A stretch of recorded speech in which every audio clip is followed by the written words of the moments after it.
Salam alaikum Malion. Ama ñina feni vidéo ay partager ko sobe. Ay partager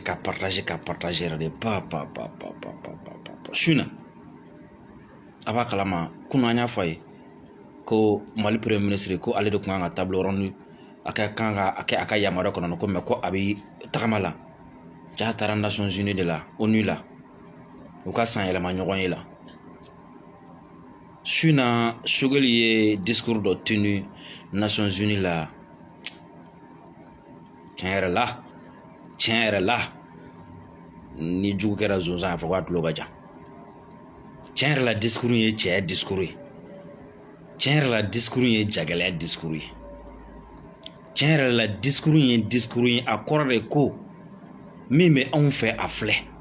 anw kɔnɔko filɛ anw ka laɲini filɛ anw ka taasira filɛ n'a b'a faamu an ka jɛ k'a faamu ɲɔgɔn fɛ n'a t'a faamu fana min ka di aw ye a y'a kɛ an na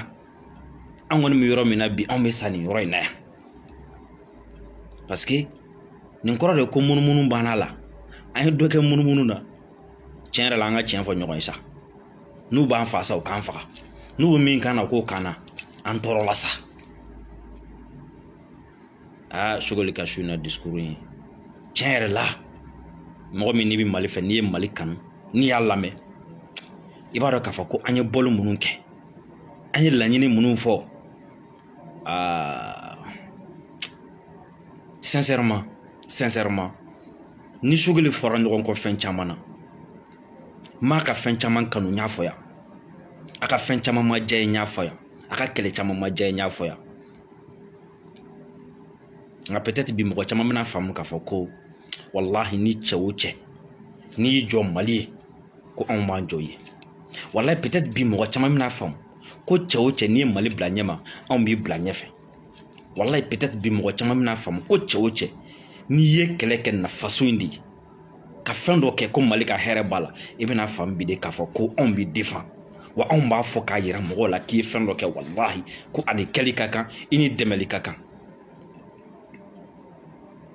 tiɲɛ yɛrɛ la a ye cɛya discours kɛ nka denmisɛnniya kɔnɔna la discours kelen bɛ n bolo n bɛ to k'a lamɛn waati bɛɛ Marshal Momotu ye discours dɔ kɛ a ka fanga ko tɛ dɛ mais Marshal Momotu ye discours dɔ kɛ Nations Unies na nin tribune kelen na ni ma fili c'était entre 1977 ani 78 comme ça a ye tiɲɛ dɔ fɔ a kɔnɔna la fo ka taga se a don a b'a fɔ ko ni OTAN tɛ ko est-ce que Portugal bɛ sɔn ka taga fɔ k'a bɛ taa ko dɔ kɛ olu la ani Bob Marley ye Haile Selassie ka discours min ta ka yɛlɛma ka kɛ dɔnkili kɔnɔna na fo a b'a fɔ ko war guerre o discours fila wallahi Shogoli ka su na discours bɛ se ka fara a kan ka kɛ saba ne ma Modibo Keyita ka discours lamɛn Nations Unies na o la n kun bɛ se k'a dɔn o la n'a sɔrɔ ni n bɛ a n'o bila yɔrɔ min na n tɛ k'aw comparer mais n bɛ fɛ ka fɔ de discours in diyara n ye parce que Mali de b'a kɔnɔna na c'est-à-dire an bɛ ka kuma min fɔ kɛnɛma yan tɔɔrɔ min bɛ an kan yan degun min bɛ an kan an ma jɛ ni min ye a taara o de fɔ ye a ma taa Nelson Mandela fasa da dɛ o kun bɛ to ka kɛ yen k'an to gɛlɛyaba kɔnɔ dɔw kun bɛ taa Nelson Mandela fasa dali la yen ka taa tile bɛɛ ban ka kuma Nelson Mandela kan k'a sɔrɔ ma Mali tɔgɔ fɔ a ma t'o kɛ MINUSMA ko a y'a da to a la Barkani ko a y'a da to a la et puis min yɛrɛ diyara n ye min bɛ transition kɔnɔ ka kɛ a taara jɔ k'a fɔ n'a b'a faamu a k'a faamu n'a t'a faamu fana ayiwa salamu lafiya ni kɔni ye Mali fɛla ko ye aw m'a fɔ k'a bɛna Mali le dɛmɛ wa an m'a fɔ ko in bɛ Mali wa nin de bɛ Mali la a ye MINUSMA ta fɔlɔ parce que discours in nka bɛna yɔrɔ min t'a la kosɛbɛ o lakana yɔrɔ ye a ye MINUSMA ta fɔlɔ an y'a yira k'a fɔ ko MINUSMA bɛ an fɛ yan format ko nafa tɛ a la sa a ye MINUSMA ta a y'a décortiquer k'a yira diplomatiquement ni terme ye minnu b'a yira k'a fɔ tiɲɛ yɛrɛ la MINUSMA bɛ yan nafa tɛ a la wa u nalen yɛrɛ u ka baara min ye u tɛ k'a kɛ a ko ko kɛlɛ de wulila an fɛ yan ko MINUSMA nana wa a y'a yira fana ka tila ka résolution ta k'u numéro fɔ minnu b'a yira ko MINUSMA kan ka baara bɛɛ lajɛlen kɛ a cira ka taga ci min na ko a kan ka moyen bɛ utiliser ko wa ko k'o ci in kɛ ka ɲɛ bɛɛ lajɛlen b'a dɔn MINUSMA nana min na o ye ko kana population civile ko k'olu protéger a fɔra ye k'u ka jigin ka na fɔ ko centre kɔnɔna na ou ka population civile ou ka protéger et akonga ko ministre nana ko balbe kamina dron ministre nana kumin kama ko début 2015 balbe kamina dron ministre nana ay sramina a tira kana kumina ko ministre Israël ma ko depuis accord ngoni sina ka ministre Israël ma mo ko mi saka ta ne fo Nations Unies tribunal ako wa fana ko ministre ko tanke ni ministre ta ka terrorisme kele nafate ala ni am mana kontina yelama ka ke o ya afle ni forma mina ko nafate ala amodo fo ya no ko ministre be na tourisme de la na ko ta ko ta ka boy parce que te fena parce que ko kunna ku na saka dore ken tan ko nusi dore ken te wata o shogoli tarafi Nations Unies ou be ku be ya to mina ko nafate ala o te ka fenke ko da yanu kana et puis on allait ko ni a comparer ko juara de fema bo ala a fo ka discours konna la ko malgré que ni force badin bébé ni surasi bébé ni jakulu bébé atla ko cité hein ako ministre mabia ko barkan bien avant barkan serval kundo ah ko utakuba ko kuma buda ko G5 fana be ko meni bela jelina ko mi ma fara gela ka fanti ka bo ala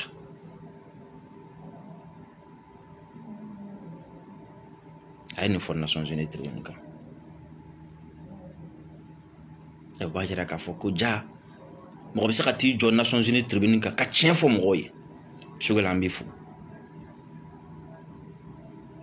aya yiran e ko ba ta kuma min la ka di dien fam befe ko on yi anti français ou de an anti ministre de ambi ka fo de ko français de ko go anye ministre de ko go anye ami fra français de kenani ma mi fra ministre kenani de nyimi hey ko kuma anti tien de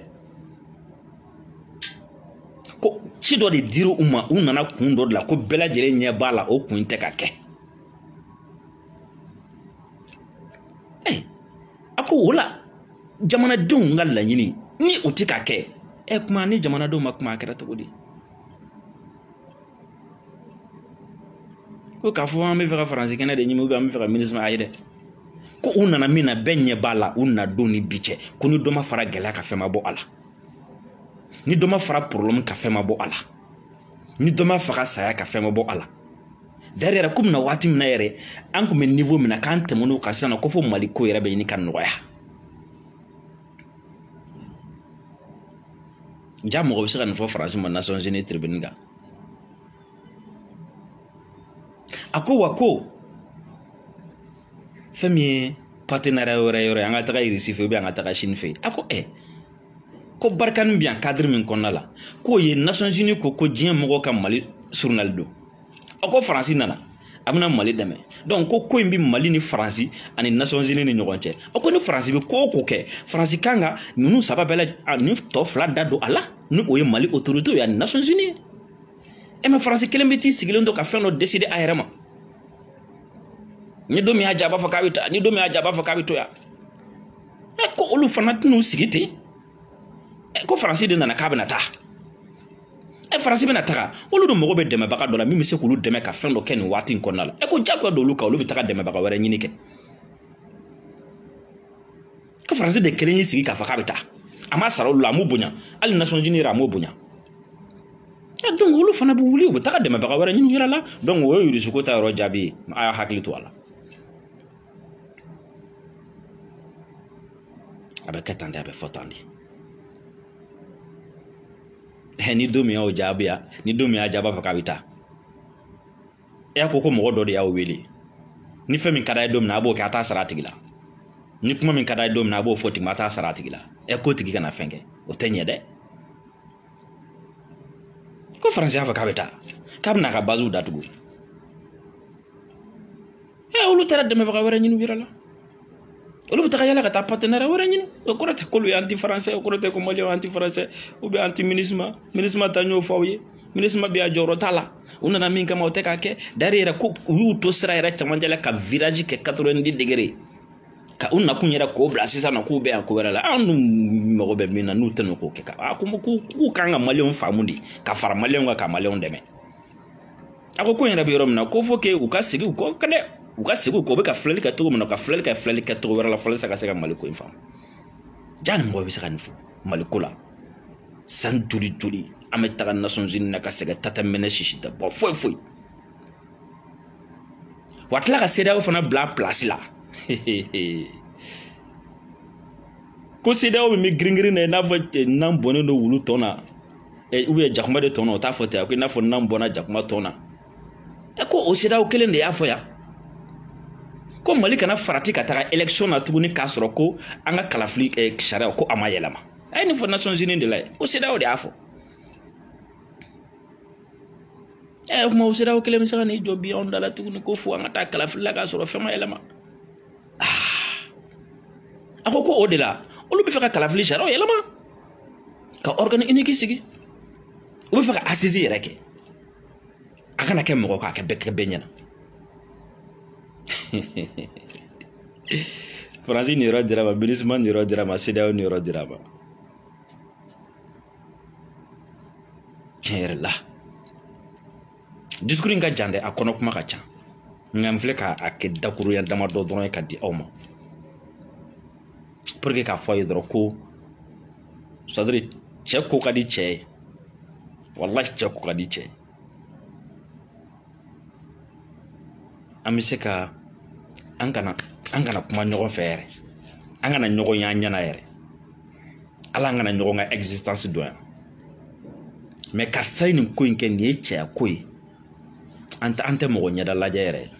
an b'a fɔ ye min kɛ nin ye cɛya ko ye n'i taara nin sira kan Sogɛli o don na discours n y'a fɔ yan n k'a ye a ye nisɔndiya n wele sɔgɔmada fɛ n kɛlen k'a ye su in na tan n tɛ se ka dan ni m'a fɔ a ye nisɔndiya ni aw continuera tan farafinna yan nɔ a bɛ tɛmɛ Mandelaw kan ni aw continuera tan farafinna kɔnɔ yan nɔ a bɛ tɛmɛ Tomaw kan a bɛ kun Modibo Keyitaw na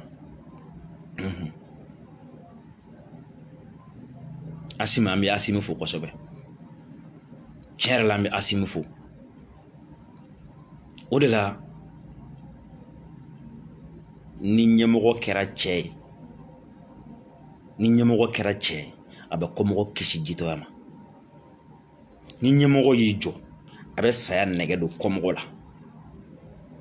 ni ɲɛmɔgɔ ye bilenman ku a bɛ finman mini nɛgɛ don kɔmɔgɔ la aw k'a jateminɛ kɛ Asimi b'u sama yan fɛ Sogɛli b'u sama yan fɛ a fɔ a bɛ ko minisiri tɔw la bilen k'a fɔ k'u b'u munumunu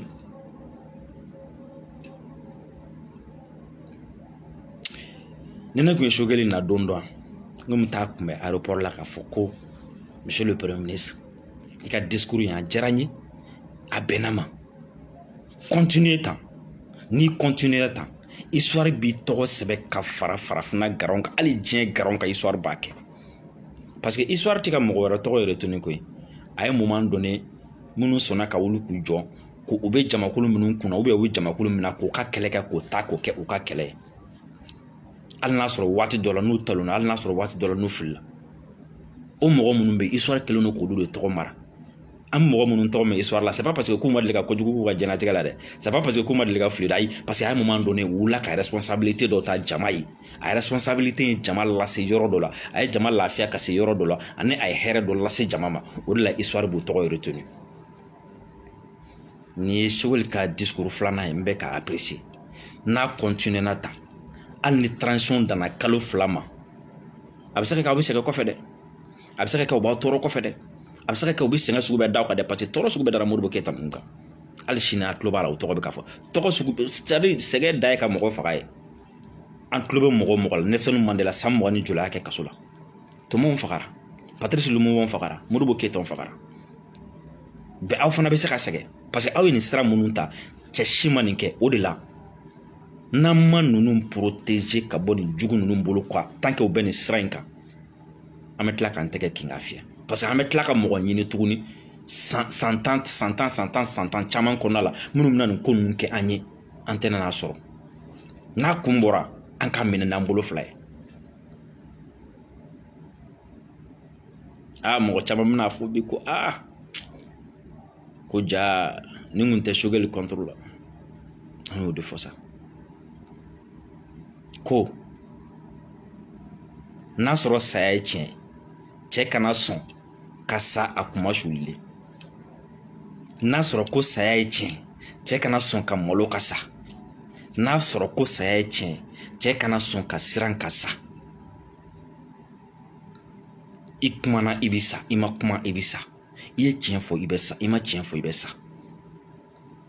I ye ko kɛ i bɛ sa, i ma ko kɛ i bɛ sa. Mais cɛ kan k'i jija. Don min na i tɛ dugumakolo in ko kan, cɛdenw de bɛ an bɛɛ bolo, musow de bɛ an bɛɛ bolo, mɔdenw de bɛna kɛ an bɛɛ la, an denw bɛna wele cogo di, an mɔdenw bɛna wele cogo di, an ka kabila bɛna wele cogo di an kɔfɛ. Cɛ o cɛ y'i jɔ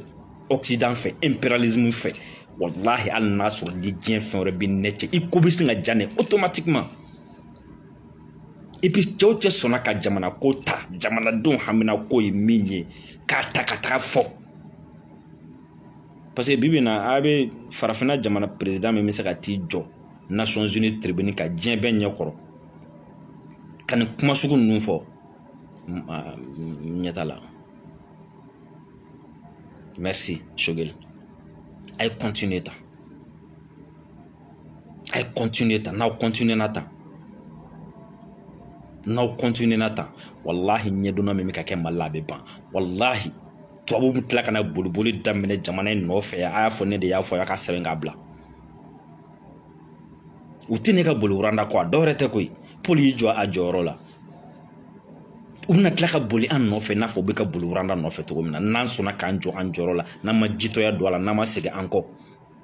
n'an ma siran bagabaga ɲɛ n'an ma siran bagabaga ɲɛ. Irisiw ka ministre des affaires étrangères Sergei Lavrov a ye filɛ nin k'a fɔ kɔrɔ Ibu y'a da mɔgɔw la bin bɛ n panw kunna a ye min fɔ Wagner ko nin fɛnw na. Shogel ni foli ka kan bi. Sincèrement ni foli ka kan bi. Et ani Shogel ni kunbɛli yɛrɛ ka kan, c'est-à-dire maliyɛnw kan ka bɔ de ka bɔ ka jama labɔ i n'a fɔ an delila ka taga Salif Keita kunbɛ cogo min na ka taga Shogel kunbɛ ten ka tila k'a fɔ a ye aéroport la monsieur le premier ministre i ye sira min ta continuer a fɛ kan'a bila dɛ kan'a bila dɛ parce que an bɛ sentinelle la yan n'a bilala a man ɲi mais nin sira in Shogel merci. Merci, Kanabla. Nin kuma in fɔra yɔrɔ min na o ye Nations Unies tribune. C'est-à-dire kuma fɔra bɛ se ka kuma lase niveau dɔ la a fɔra bɛ se ka lase niveau wɛrɛ la. Parce que nin y'a bannen de ye diɲɛ bɛɛ bɛ yan diɲɛ bɛɛ ka lasigidenw bɛ yen diɲɛ bɛɛ ka ambassadeur bɛ yen ni président min ma taa o y'a ka lasigiden dɔ bila ka taga hali ni président min ka lasigiden ma taga o ka ambassadeur bɛ Nations Unies na ka t'i jɔ diɲɛ bɛɛ ɲɛ kɔrɔ k'a fɔ ko nin de bɛ anw fɛ nin de bɛ anw fɛ nin de b'anw fɛ karisa de bɛ ka gɛlɛya da anw kan nin b'anw fɛ na nafa tɛ a la nin b'anw fɛ na a tɛ ka nafa ɲɛ wa anw yɛrɛ bɛna taga nin kɛ.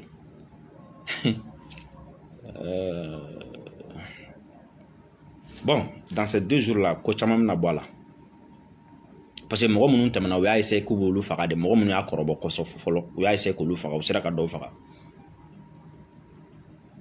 Nga peut-être ni fɔlɔ mɔgɔw kun ye sisan chance ɲɔgɔn sɔrɔ fɛn kun t'aw sɔrɔ o ye chance jumɛn ye an bɛ kunnafoni minnu di aw ma peuple bɛ wuli ka jɔ min na sisan ani faamuyali ka tɔgɔ ani information passeli ka nɔgɔn sisan tɔgɔ min na parce que fɔlɔ kun bɛ mɔgɔw faga mɔgɔw yɛrɛ kun t'a dɔn k'u faga kun dɔn u bɛ nkalon da tigɛ ka da mɔgɔ dɔw la walasa ka se ka olu faga. Mais nin bɛɛ la o sisan minnu b'an sen kɔrɔ jamana kɔnɔ yan ni olu ko ɲuman yɛrɛ man di olu ye k'olu yɛrɛ de tɛ fɛ mɔgɔ ka baara kɛ olu ni min ka kan a y'o don olu ma. Nin tɛmɛnen kɔfɛ an ka to ka fara ka ɲɔgɔn kulokɔrɔla gan ni mɔgɔ dɔw ka kuma ye k'a ta ka yala don o don karisa ko ta don o don karisa ko ta e bɛ ne karisa dɔn ne b'a dɔn an bɛɛ b'a dɔn n'a ye suka min fɔ a y'a to yen n'a ye suka min fɔ a y'a to yen ni aw tɛna se ka dɔwɛrɛ kɔni kɛ kɔni a kana o ko nun ta ka taa yala mɔgɔ min ko a tɛ jamana fɛ n'o y'a ka jamana ci kow daminɛ a bɛ tila ka taa mɔgɔw ɲininka o la tuguni a ye nkalon tigɛ e siɲɛ 1 a y'a tigɛ e siɲɛ 2 a y'a tigɛ e siɲɛ 3 bi ani nin don sini ani nin fana don bi ani nin bɛ kɛlɛ la sini i b'a n'o yala la sini ani nin bɛ kɛlɛ la sinikɛnɛ b'a n'o yala la n'a ni mɔgɔ min bɛ kɛlɛ la a b'a fɔ k'e k'o kɛlɛ sini n'o bɛ tila ka taa ja e kɔ kan tuguni an fana tɛ hakili sɔrɔ ten sa an fana tɛ hakili sɔrɔ ten n'an kun bɛ se dɛ an kun ka taa Shogel kunbɛ aéroport la k'a yira Nations Unies na ko min fɔra aw fɛ nin de ye maliyɛnw hakililata ye wa min ye nin fɔ aw fɛ yen aw degelen don aw ka mɔgɔ faga la aw degelen don aw ka mɔgɔ tɔɲɔ la aw degelen don aw ka mɔgɔ silatunu na min ye nin fɔ aw fɛ yen wa anw nalen filɛ ka n'a yɛrɛ la ko nin de ka dɔ ye ni kalaya wɔsi aw de ye responsable ye k'a yira a tigi fana na ye sira min daminɛ continuer ka i kana bila a k'an bɛɛ sini vraiment a k'an bɛɛ sini